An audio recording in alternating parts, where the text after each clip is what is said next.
है क्या अस्तित्व नारी का, ये हम सबको बताएंगे। है क्या अस्तित्व नारी का, ये हम सबको बताएंगे। जलाएंगे जो हम चूल्हा, तो रॉकेट भी उड़ाएंगे। समझते हैं हम एक कमजोर जो, वो बात ये सुन लें। धरेंगे रूप दुर्गा का, तो दुश्मन को हराएंगे। नमस्कार, MH1 प्राइम की इस खास पेशकश में मैं खुशबू शर्मा आप सभी का अभिनंदन करती हूँ, स्वागत करती हूँ। नारी शक्ति को सलाम। जी हाँ, नारी एक ऐसी शक्ति जो सशक्तिकरण तक पहुंचती है, उसका एक प्रतीक है। और सच्चाई की बात अगर हम करते हैं तो नारी पूजनीय है। नारी को हर रूप में पूजा जाता है, चाहे नवरात्र के 9 दिनों में माँ की आराधना करने की बात हो, चाहे कन्या पूजन हो, चाहे अपनी घर में माता को प्रणाम करना हो, चाहे तमाम रूपों की बात हम करें, नारी हमेशा पूजनीय रहती है। नारी का समाज में क्या योगदान है, इसी पर चर्चा के लिए आज अंतर्राष्ट्रीय महिला दिवस के मौके पर MH1 प्राइम की ये खास पेशकश हम लेकर आए हैं। और हम उम्मीद करते हैं कि आज हमारे इस कार्यक्रम के जरिए बहुत सारी ऐसी जागरूकता से भरी बातें, बहुत सारी ऐसी चीजें आप तक पहुंचेंगी जो आपके लिए जानना, समझना और सीखना बेहद जरूरी है।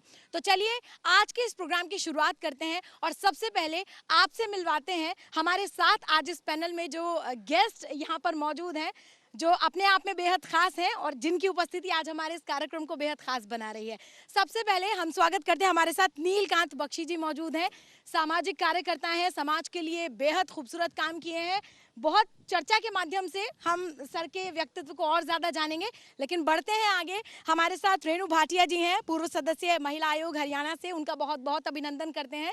मैम, बहुत बहुत स्वागत है, आप आए हमारे इस प्रोग्राम में।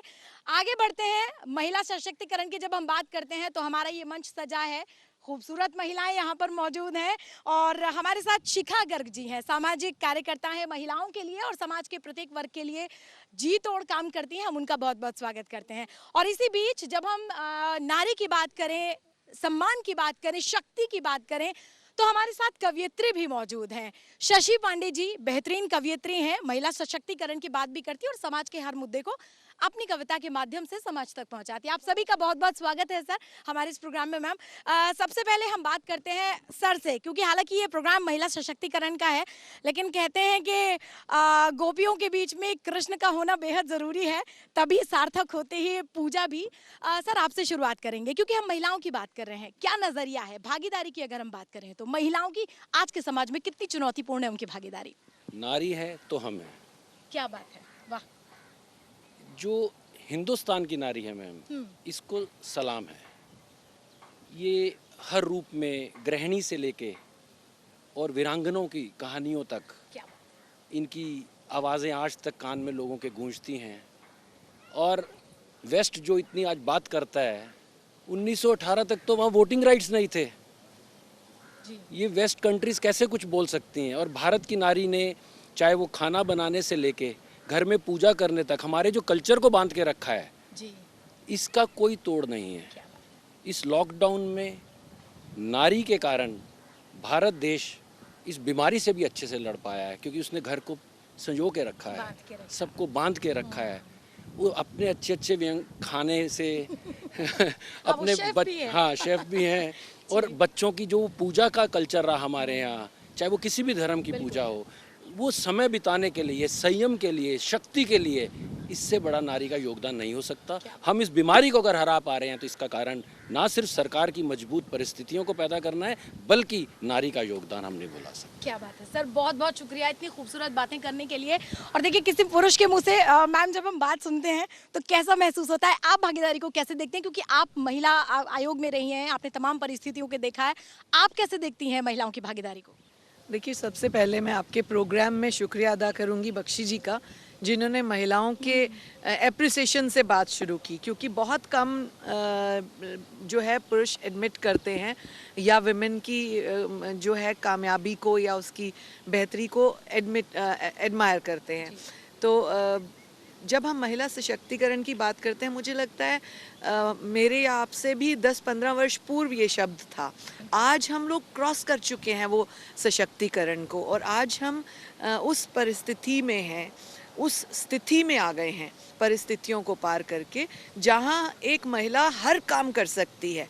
आप कोई पॉइंट ले, कोई पुरुषों से कॉम्पिटिटिव बात को लें, वहाँ आपको महिला पहले दिखेगी, चाहे वो घर गृहस्थी हो, चाहे वो जॉब्स हो, चाहे वो जहाज़, या अब तो जो है फाइटर प्लेन्स तक की बात हो गई, एयरफोर्स और आर्मी तक में हर जगह पर नंबर 1 पर महिलाएं अब आ गई हैं। तो ये ऐसे महकमे, ऐसी स्थान है जहाँ पर डंका बजाया है महिलाओं ने, तो फिर उसके सामने तो घर गृहस्थी, खाना बनाना, और ये फिर एक रेगुलर बात हो जाती है आज की। तो मुझे ऐसा लगता है कि महिला वो है जो हर परिस्थिति में हर काम को टॉप लेवल तक ले जाए, चाहे वो खाना बनाने का हो और चाहे जहाज चलाने का। क्या बात है, ये आपने मेरी पंक्तियों को सार्थक कर दिया। Thank you so much ma'am, बहुत अच्छी बात। यहाँ पर धीरे धीरे विचार आगे आ रहे हैं, और ऐसे विचार जो वाकई न सिर्फ सुनने के बल्कि आत्मसात करने के भी लायक हैं। हमारे साथ यहाँ पर शिखा गर्ग जी हैं, सामाजिक कार्यकर्ता हैं, समाज से जुड़ी बातें करती हैं।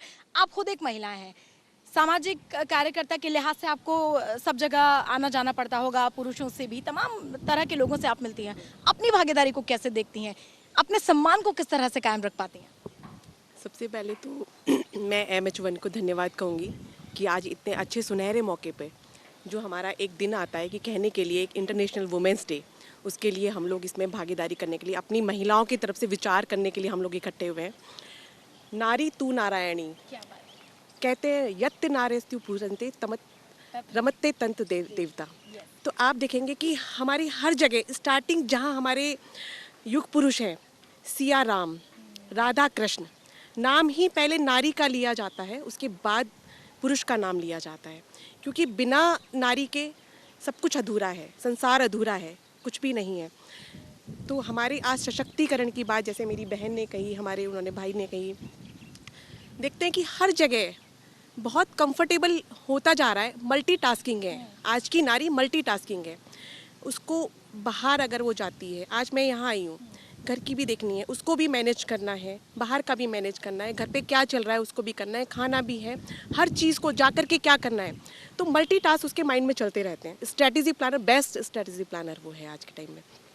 तो मैं यही कहूँगी कि हर जगह नारी बेस्ट परफॉर्म हमेशा देती है, और उससे अच्छा कुछ नहीं हो सकता है। बहुत अच्छी बात है।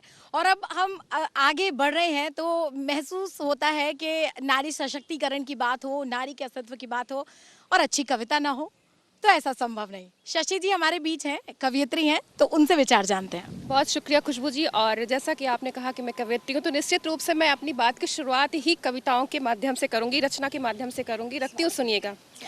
पढ़े बेटियाँ बढ़े बेटियाँ, पढ़े बेटियाँ बढ़े बेटियाँ, अब सफल ये नारा हो। पढ़े बेटियाँ बढ़े बेटियाँ, पढ़े बेटियाँ बढ़े बेटियाँ, अब सफल ये नारा हो। सुंदर समृद्ध हो घर आंगन समाज ये न्यारा न्यारा हो। सुंदर समृद्ध हो, सुंदर समृद्ध हो घर आंगन समाज ये न्यारा न्यारा हो। शिव शक्ति है तुझ में, शिव शक्ति है तुझ में, भगवती त्रिभुवन तारिणी हो। शिव शक्ति है तुझ में, भगवती त्रिभुवन तारिणी हो। तुम सुरेश्वरी सुखदायनी, तुम सुरेश्वरी सुखदायनी, तुम शोभित बहुत निराली हो। हमें कहते हैं कि हम महिलाएं जहाँ पर होती हैं वहाँ पर अपने आप सकारात्मक माहौल हो जाता है। और हम कहते हैं कि एक नारी जो है वो घर को घर बनाती है, वरना तो वो मकान रहता है चार दीवारी का। तो मैं कहती हूँ, कलुष विनाशिनी हो नारी, कलुष विनाशिनी हो नारी, वांछित फल वाली तारा हो। सुंदर समृद्ध हो घर आंगन, ऐसा समाज एक न्यारा न्यारा हो। तो मेरा कहने का मतलब ये है कि जहाँ पर अब ये बात आ गई है कि ये जो नारा दिया गया है कि बेटियाँ पढ़ें और बेटियाँ बढ़ें, तो निश्चित रूप से इस नारे को सफल बनाने की ज़रूरत है। बहुत बदलाव आ चुका है समाज में और बहुत बदलाव आना बाकी है। हम अक्सर जब बात करते हैं महिलाओं के सशक्तिकरण की, तो हम उन महिलाओं को देखते हैं जो शहरों में हैं, जो कस्बों में हैं। हम वहाँ तक शायद नहीं पहुँच पाते जो महिला गांव में भी है अभी है। और वो उस महिला को जाकर के, उन महिलाओं को जाकर के देखिए जो गांव में है, उनकी स्थिति क्या है। और बहुत कुछ हुआ है, बहुत कुछ होना बाकी है। हम चलते हैं रेणु भाटिया जी, आपसे जानना चाहेंगे, क्योंकि जिस तरह से अभी शशि जी ने कहा कि हम उन महिलाओं की बात कर रहे हैं जिनको हम देखते हैं जो ऑलरेडी वेल सेटल्ड हैं और उस स्थिति में है कि वो कुछ भी करने के लिए फ्री भी हैं और अपने फैसले खुद ले सकती हैं। लेकिन आज के दौर में भी जब कुछ महिलाएं या कुछ स्थितियां, कुछ परिस्थितियां ऐसी होती हैं, महिलाओं को आज भी अबला समझा जाता है। कई बार ऐसी खबरें भी सामने आती हैं, चूंकि हम न्यूज़ चैनल में हैं, आप भी समाज को देखती हैं, जला दिया या इस तरह का उनके साथ व्यवहार हो रहा है। तब आप क्या संदेश आज नारी को देना चाहेंगे आज के इस खास मौके पर? देखिए, क्योंकि मेरा विषय महिला आयोग है, तो पिछले इन 3-4 वर्षों में 500-600 ऐसी महिलाओं से मिलना तो ज़रूर हुआ जिनके साथ ऐसी ऐसी परिस्थितियां होती थी। और आप यकीन नहीं मानेंगे, मुझे ये कहने में मीडिया में कोई शर्म नहीं कि वो ऐसे तबकों से, ऐसे परिवारों से, ऐसे एजुकेशनल हाइट्स से भी आती हैं जहां आप इमेजिन नहीं कर सकते कि इसके साथ भी। तो ये एक महिला का जो एक भगवान ने कुदरत उसके अंदर डाली है, उसकी लज्जा या उसका एक ऐसा पार्ट जिसमें वो परिवार को पहला प्रायोरिटी देती है, त्याग कह सकते हैं, बिल्कुल एग्जैक्ट वर्ड वही होगा। और जिसमें वो अपने बच्चों को, समाज को, परिवार को, माता पिता को, सबको देखती है, तो वो किसी भी लेवल पे हो सकती है। और मुझे ऐसे लगता है वो अबला वाली बात या वो उस तरह से कमज़ोर होने वाली बात नहीं है, लेकिन अपना दायित्व, अपना फ़र्ज़ क्या है, चाहे हम भूलने वाली बात है, खुद को समा देने वाली बात है उन परिस्थितियों में। हम कहते हैं कि एक महिला घर को बनाती भी है और बिगाड़ती भी है। महिला महिला की दुश्मन है, ये बड़ा कॉमन एक जो है लाइन बनाई गई थी। पर मुझे ऐसे लगता है कि आज अगर हम प्रण लें कि एक महिला दूसरी महिला का हाथ पकड़ेगी, हमारी एक NGO है जिसमें मैं जुड़ी हूँ कि होल्डिंग हैंड्स, तो अगर एक महिला दूसरी महिला का हाथ पकड़ती है तो मुझे नहीं लगता एक का दूसरे का हाथ थामते थामते हम किसी भी महिला को किसी भी परेशानी से निकाल सकते हैं। तो मुझे लगता है हर महिला को ये सोच अंदर रखना ज़रूरी है, क्योंकि एक के बाद दूसरा हाथ पकड़ा जाएगा तो वो उसकी कड़ी जुड़ेगी और वो उसकी कमज़ोरी खत्म होगी, वो मजबूत होगी, खुद शक्ति आएगी। बिल्कुल सर, आपसे बात करते हैं, क्योंकि आपके बारे में ये भी कहा जाता है कि आपने महिलाओं को एक ऐसा ज्ञान दिया है। मैं महिला होने के नाते मुझे बिल्कुल शर्म नहीं ये बात कहने में कि जब हम पीरियड्स की बात करते हैं, कैसे समय की हम बात करते हैं जिससे महिलाओं को गुजरना ही पड़ता है। आज भी ऐसे बहुत सारी चीज़ें हैं जो नहीं जानती हैं और उस दर्द से, उस तकलीफ से गुजर रही हैं, मौतें भी हो जाती हैं। आपने बहुत काम किया उसको लेकर, क्या कहेंगे आप? मिशन अनिवार्य है जी। मिशन अनिवार्य हमें लॉकडाउन में शुरू किया। जी। दिल्ली पुलिस के कुछ ऑफिसर से हमें पता चला कि झुग्गी झोंपड़ी में रहने वाली लेडीज़, जे क्लस्टर में रहने वाली लेडीज़ सैनिटरी पैड्स नहीं ले पा रही हैं। तो हमने कुछ नेताओं से बात की, जिसमें अनुराग ठाकुर जी थे जो मिनिस्टर ऑफ फाइनेंस थे, मनोज तिवारी जी उस समय अध्यक्ष थे दिल्ली भाजपा के। तो उन लोगों से हमने रिक्वेस्ट किया और हम लोगों ने तय किया, और लॉकडाउन में हमने 6 लाख सैनिटरी पैड्स झुग्गी झोपड़ी में पुलिस के थ्रू बंटवाए। इट मीन्स महिला पुलिस, हमारी ACP यहाँ चारू जी हैं चाणक्यपुरी में, दीपक जी एडिशनल DCP थे तब न्यू दिल्ली में, ईस्ट सिंगल जी थे, thanks to SN Srivastava ji जो पुलिस कमिश्नर हैं, इन्होंने उसको टेकअप किया टास्क को हमारे साथ। इन पैड्स को इनकी महिला कांस्टेबल्स ने जाके बंटवाया, उन लेडीज़ को ये पैड्स मिले। तब हमें पता चला एक्चुअली कि तब तक तो सिर्फ सुनते थे कि इसकी एक्चुअली कितनी ज़रूरत है। और इसमें शर्म मत कीजिए, इस बारे में बातचीत करिए। लोग पैड को छुपाते हैं, इसको कपड़े में डाल के दे दो, इसको लिफाफे में डाल के दे दो। It's not a taboo man, it is requirement. इसके बिना कैसे होगा? ये तो भगवान की बनाई हुई प्रक्रिया है, इसको क्यों शर्म से हम बात कर रहे हैं? इसको हमें बढ़ के आगे बात करना चाहिए। और मैं एक रिक्वेस्ट करना चाहूँगा आपके चैनल के माध्यम से, MH1 के, आप अपने घर के किसी भी वर्कर को, चाहे वो ड्राइवर है, चाहे वो गार्ड है, चाहे वो काम करने वाली हैं, चाहे काम करने वाला है, उसके परिवार की महिलाओं को अडॉप्ट करें, उनके हाइजीन को अडॉप्ट करें, ताकि उनके लिए पैड आप दें। उनके लिए आज की डेट में जो ज़रूरतमंद चीज़ें एक और आ गई है, सैनिटाइज़र, हैंड वॉश, मास्क, ये दीजिए आप उनकी महिलाओं को नहीं देंगे तो कौन देगा? इधर उधर मेहनत करने से, NGO चलाने से कुछ नहीं फ़ायदा है। आप अपने घर में जो काम कर रहे हैं उनकी फैमिली की लेडीज़ को प्लीज़ अडॉप्ट करें, उनको मिशन अनिवार्य से जोड़ें। ज़रूरत हो तो हमें कांटेक्ट करें। मिशन अनिवार्य ट्विटर पे भी है, फेसबुक पे भी है, इसकी वेबसाइट भी है। आप जुड़िए, आप हमसे मांगिए, हम भिजवाएंगे आपको सामान। At least adopt a family please. क्या बात है, बहुत बहुत धन्यवाद सर। और ये काम की बातें होती हैं जो हम अपने चैनल के माध्यम से हमेशा ये कोशिश करते हैं। आज का हमारा जो गेस्ट का पैनल है, वाकई कोशिश यही है कि आप अपने जीवन में जो भी सोचते हो, लेकिन जीवन में ज्ञान होना, समझ होना और सम्मान होना बेहद ज़रूरी है। नारी का सम्मान वाकई बेहद बड़ी चीज़ है। शशि जी, आपके पास चलते हैं। हालांकि समय मैं जानती हूँ बहुत ज़्यादा नहीं है, लेकिन क्या कहना चाहेंगी आप भागीदारी को लेकर, महिला के सशक्तिकरण को लेकर? मेरा देखिए खुशबू जी मानना है कि बहुत लोग महिला सशक्तिकरण को पुरुषों से तुलना मान लेते हैं। देखिए समाज में सबकी अपनी अपनी भूमिका है। हम उसको कंपेयर नहीं करना चाहिए कि हमें हमारा सशक्तिकरण उससे नहीं है कि हम पुरुषों से आगे निकले। हमारा एक स्थान है जो हमें मिलना चाहिए, ठीक है। और जो अत्याचार और ये जो दुष्कर्म की बातें हैं, अगर हम कहें कि समाज में सब कुछ ठीक है तो बिल्कुल भी ठीक नहीं है, क्योंकि अगर सब कुछ ठीक होता तो इस तरह की खबरें जो है वो हम तक नहीं आती, क्योंकि आए दिन हम देख रहे हैं। और मुझे लगता है कि जितना ही हम आधुनिक होते जा रहे हैं उतनी ही ये खबरें हमें आए दिन सुनने को मिलती हैं।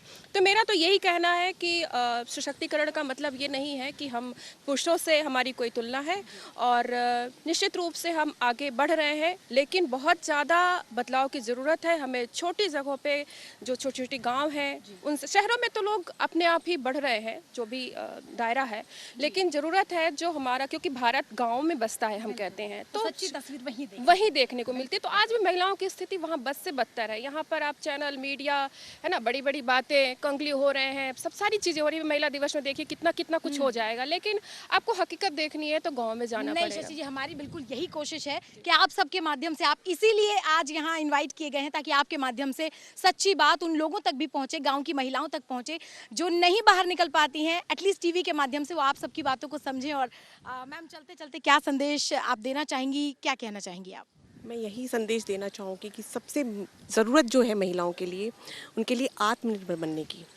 आर्थिक उनकी हालत हो, वो सबसे पहले सशक्त हो, उनकी सुरक्षा की हो सबसे पहले। जहाँ उनका आत्मसम्मान बढ़ेगा, जहाँ वो सुरक्षित महसूस करेंगी, तो हर जगह वो आगे जाएंगी, हर जगह अपने आप को सम्मानित महसूस करेंगे। तो मैं यही हर सरकार को, हर व्यक्ति को, सशक्त महिला को, एक अबला जो नारी है, सशक्त है, एक सशक्त को अपनी उसको बहन को एक हेल्प करनी चाहिए, हर एक को करनी चाहिए। हाँ, बहुत ज़रूरी है। हाँ बिल्कुल, ये चीज़ बहुत ज़रूरी है, तभी वो अपने आप को सम्मानित महसूस करेंगी, आत्मनिर्भर महसूस करेंगी।